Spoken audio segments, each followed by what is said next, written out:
I'm Jeff Glor, co-host of CBS This Morning Saturday. From Antarctica to the UK, we're taking a journey across the globe to highlight some of the environmental issues our world is facing. We begin stateside, where trillions of small plastic pellets known as nurdles have been escaping from petrochemical plants into waterways and oceans for decades. I spoke with a fourth-generation fisherwoman and environmental activist in Texas who fought one of the largest plastic manufacturers in the world. While there was a monumental settlement, the problem is not shrinking. Picking up a shovel full of pellets, and this is Cox's Creek. Take a trip up Cox Creek off the Gulf of Mexico, and it's impossible to miss this gigantic petrochemical factory. That's a massive plant. What's sometimes harder to see is what's finding its way out of it. Countless plastic pellets, sometimes called nurdles. How many pellets are going into the water on a daily basis? They managed to scoop up 79 billion in 2 years. Diane Wilson is a fourth-generation fisherwoman who used to captain a shrimp boat. This is the polyethylene powder that's all over the bay. She is now an environmental activist, fighting one of the largest plastics manufacturers in the world. This was never the plan, to go from a fisherwoman to an environmental activist. No, people don't believe it, but I am normally very quiet. I'm an introvert. So why this? Because it fell flat in my lap. The Taiwanese conglomerate Formosa Plastics first opened this factory in 1983. It now covers 2,500 acres of land near Port Lavaca, Texas. Trillions of polyethylene plastic pellets like these are made here, the first step in making products that we use every day, from plastic bottles to bags, clothing and electronics.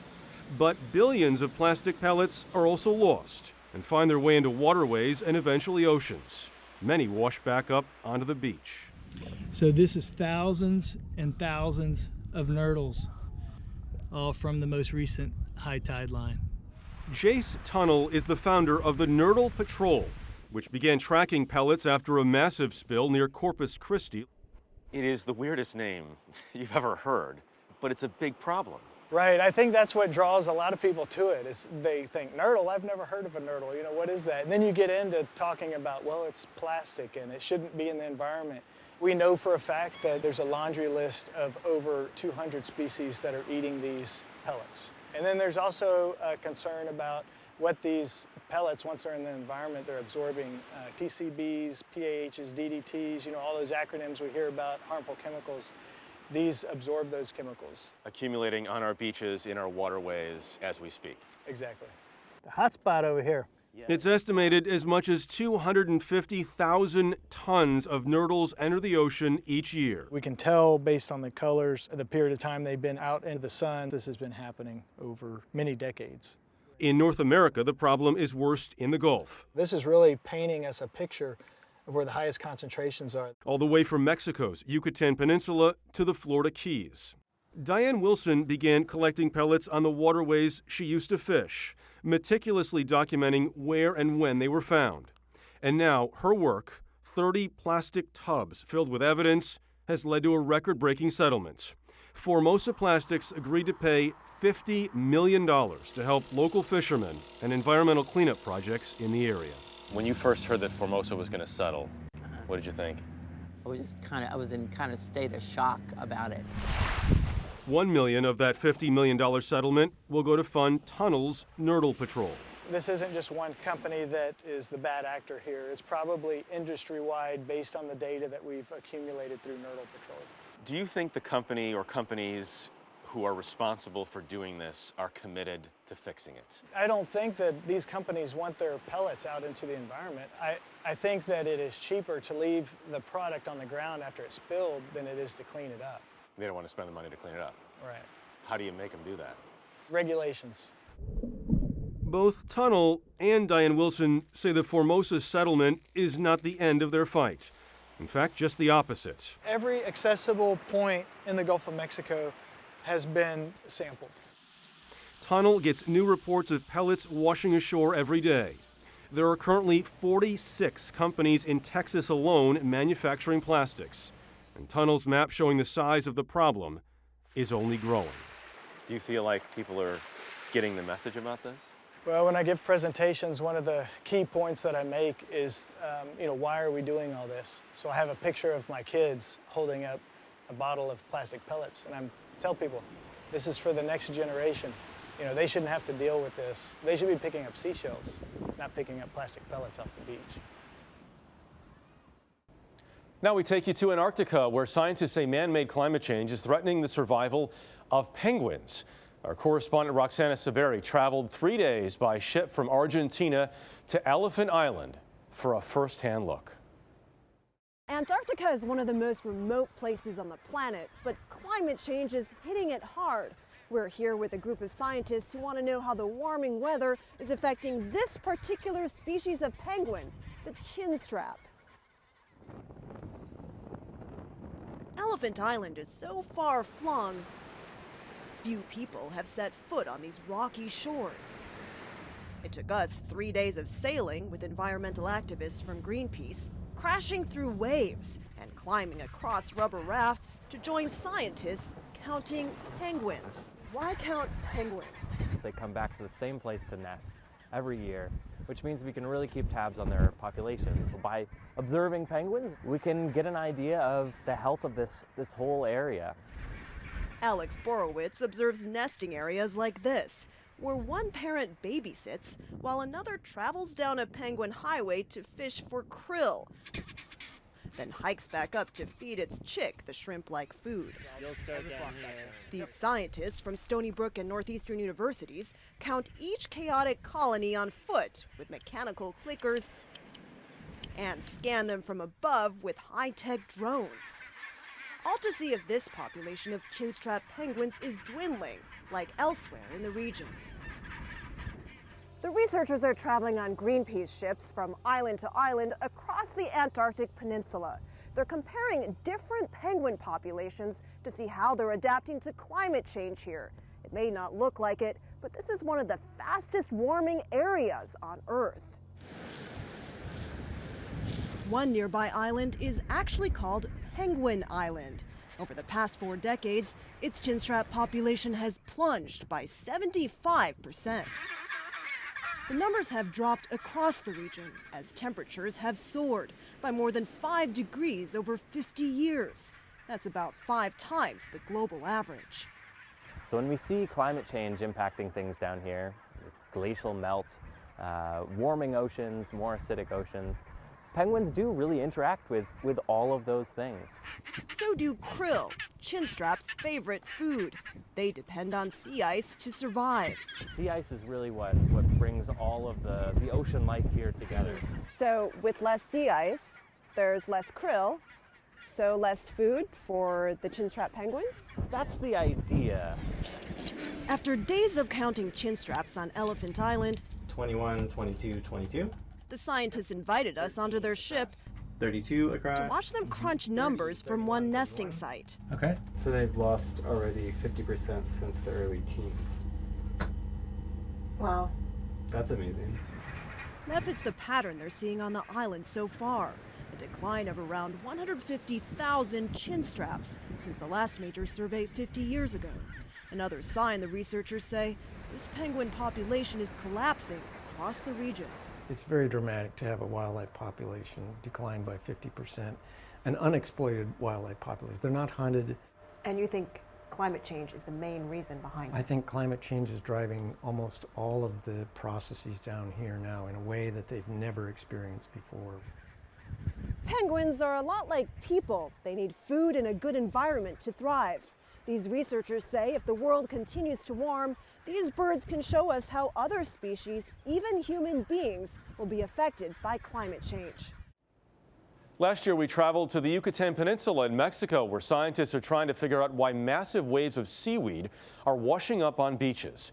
Researchers say it's proving to be an ecological and economical problem with no end in sight. It is the biggest algae bloom in the world.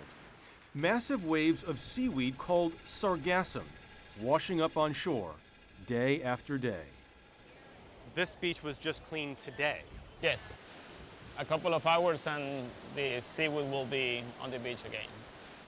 Jose Escalante has owned a small hotel in Tulum, Mexico for 8 years. Every day, workers here and up and down the Yucatan Peninsula remove tons and tons of decomposing sargassum from beaches. Every night, it comes back.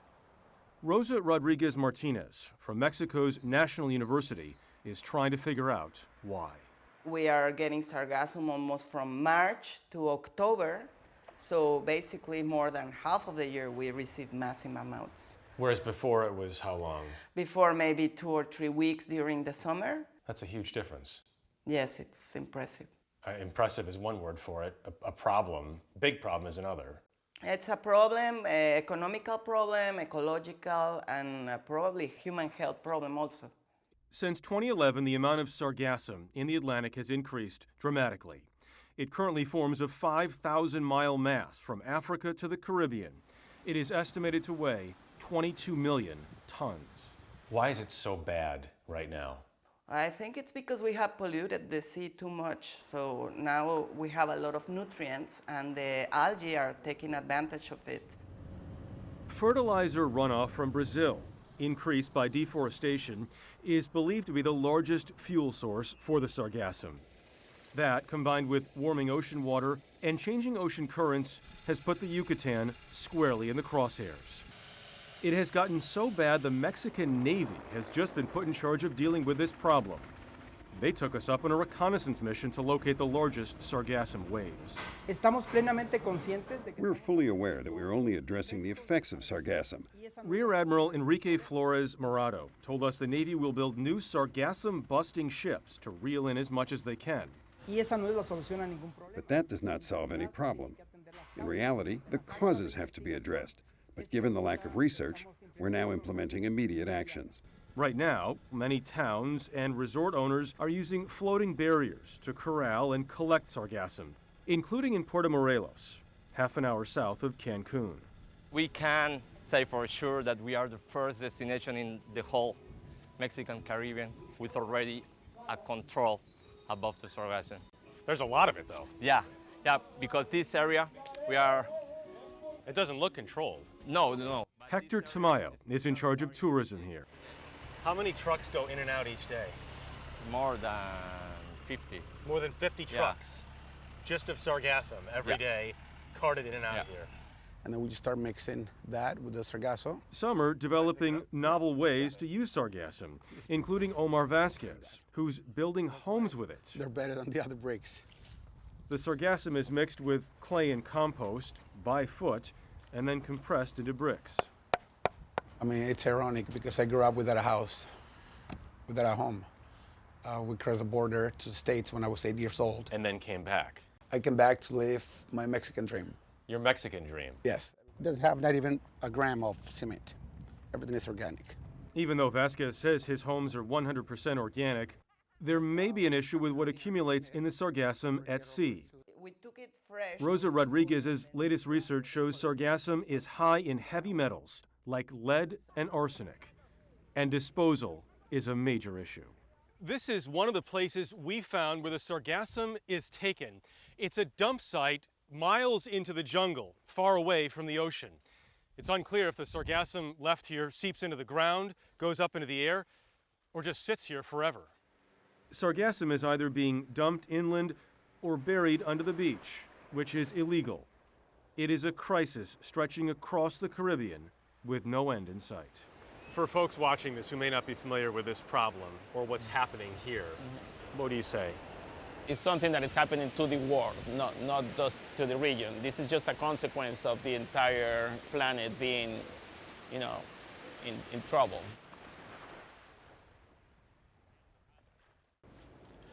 Researchers say an estimated 150 million people live on land that will be below the high tide line 30 years from now.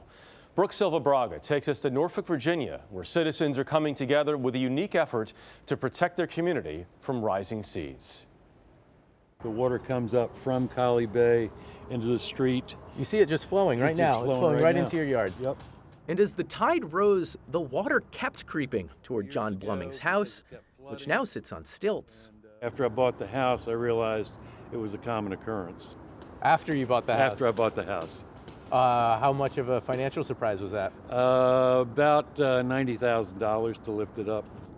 Low-lying Norfolk has always faced flooding from hurricanes, like Isabel back in 2003, but what we saw in John's front yard is something different. When the tide comes up, we get a little flooding. Seawater brought to land by nothing more than a high tide. It could be a sunny day like today. Sharon Bean lives by the water here too.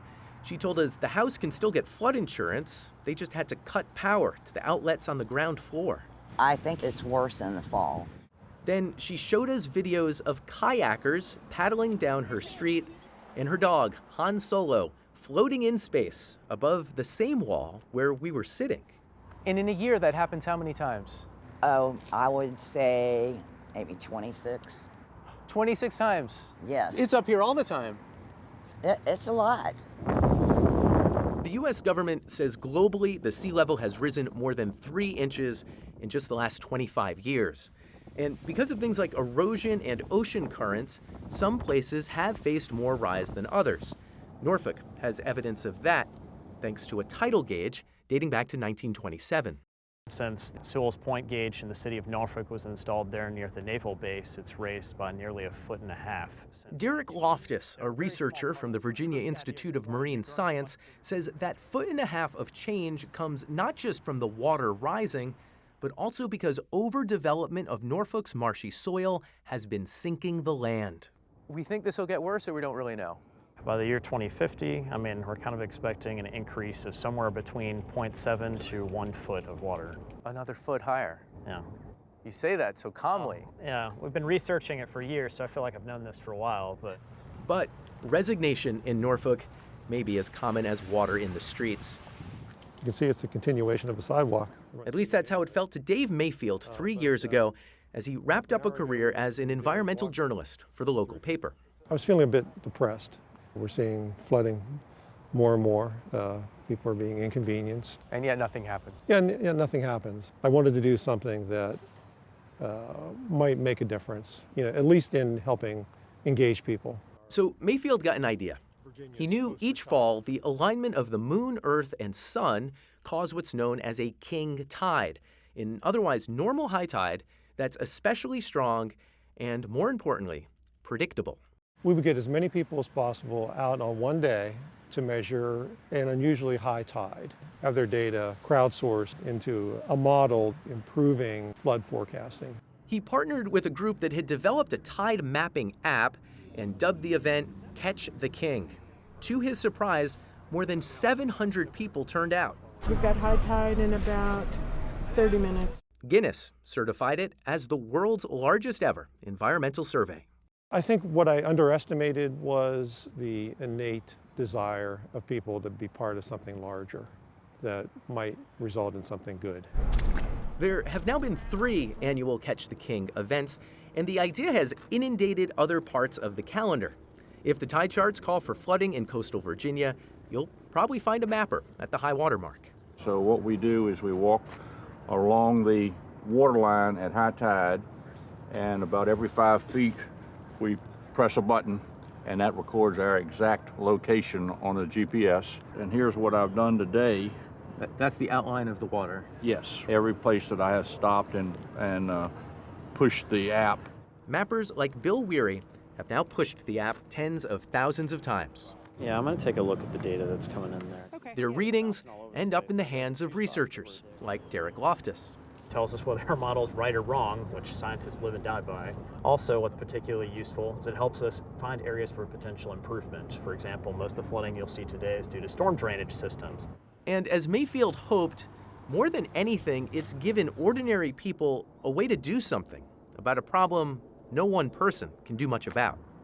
Although we can't stop the tides, eventually some sort of preventative action is going to be, well, it is needed. And the more and more data that scientists have, I think the better we'll be able to prevent the tide from causing harm to the neighborhood.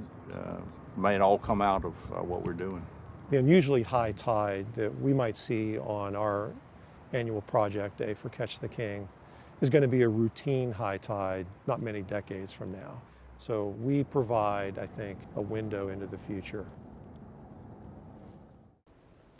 More than 25 years ago, the Northwest Forest Plan was put in place to protect more than 24 million acres of forest in the Pacific Northwest. But the debate over who's in charge of America's ancient forests is under scrutiny. November 2122 Sierra, runway 2, clear for takeoff. Our trip began in a small plane, maybe the best way to see what's happening in Western Oregon. You can see where there's a few trees left here and there. That's required by Oregon law. Our guide, Chandra Legui of the group Oregon Wild. So we're actually really in the heart of some serious logging right now. The views from overhead can be jarring. Mountains teeming with towering trees, followed by winding cutouts of nothing but stumps. This is what modern-day clear-cutting looks like. Giant machines handle massive trees like matchsticks. This land has never been logged. No, it hasn't. This is a place where none of that has happened, a so-called old-growth forest. We only have about 15% of the forest that once grew trees like this that are left. Areas like this were protected by the Northwest Forest Plan, which was signed in 1994 and impacted more than 24 million acres of federal land in Oregon, California, and Washington. Was the Northwest Forest Plan a success or failure? From an environmental perspective, it's a success, but we're only 25 years in. It's kind of a long-term experiment. Logging on federal lands has dropped by as much as 90%. But on state-owned and private land, time-lapse of satellite images over Northwest Oregon give a sense of just how common clear-cutting still is. Legui says it has a lasting impact. Forests capture carbon, helping to cool the earth and slow climate change. Logging companies are required by law to replant new trees after clear cuts. But it can take a decade or more before a young forest absorbs as much carbon as an old one. Not every company like yours is willing to talk about their story or take us to places like this. Why do you do that? I think we as an industry have not done a very good job historically of telling our story. Todd Payne is the CEO of Seneca Jones, a timber giant in Western Oregon. Has the Northwest Forest Plan been a success or failure in your estimation? Honestly speaking, I think it was a failure. Payne believes the Northwest Forest Plan is choking growth, and the hands-off approach environmentalists advocate is leading to more wildfires because forests have been neglected. He took us to one of Seneca's expansive tree farms an hour and a half outside Eugene, where they operate on 50-year cycles. This area next to us was clear-cut about 55 years ago for the first time, and then clear-cut again 3 or 4 years ago. 3 years ago, correct. Why clear-cut? We're mimicking what Mother Nature's done for billions of years. But this looks traumatic for a lot of people when they see something like this. I actually look at it quite different. I think it's somewhat aesthetically pleasing. You think that looks aesthetically pleasing? I do. And maybe it's somewhat biased, but I look at this and I see sustainability, rejuvenation. Timber companies have also traditionally used a practice called aerial spraying. Chemicals dropped via helicopter to kill any vegetation other than trees used for lumber. A lot of people are concerned about the spraying. Well, I think people are just not informed well on that subject. We use it once or twice in a 50-year cycle. It ultimately flows somewhere, though. No, it doesn't. You know, a lot of times this stuff doesn't flow off the landscape. The product will adhere to the vegetation that it's targeted for and stay there. Nancy Webster, who lives up the coast in Rockaway Beach, Oregon, is worried those chemicals seep into her drinking water. The fight between environmentalists and logging companies is not new, but this seems like the newest chapter. Right. This affects the fish, the wildlife, and we are up against large corporations, and to even counter it, you need science and legal help, and it's really difficult for small communities. Today, the situation may be reaching a critical point because the federal government wants to suspend a public review process, which logging companies say needlessly ties them up in court. Should there be a public review process when logging takes place on public lands? Well, we have professionals in place in our federal agencies that are managing these lands, and I think we need to let them do that work. In other words, he wants groups like Oregon Wild to stay away. The argument is from them that if they're not able to log, people can't build homes. Yeah, well, no one's talking about shutting down logging. We're talking about what I feel are common sense changes that do less damage to the environment that we all share. Legui wants to see forests thinned, not clear-cut, a far less invasive approach. Though she acknowledges it is more expensive and would produce less lumber. I think people do need to come to grips with the fact that the wood that they use to build houses or anything else comes from clear-cutting forests in places like Oregon. So what you're saying is there's a price to pay for a better world. I think in order to make amends in some way, that there is a price to pay for that. And I think it's worth it. You can find news and more stories like this on CBS This Morning from 7 to 9 a.m. And you can find news 24/7 right here on CBSN, featuring live anchored coverage available for free across all platforms. Thanks for joining us. Take care of each other.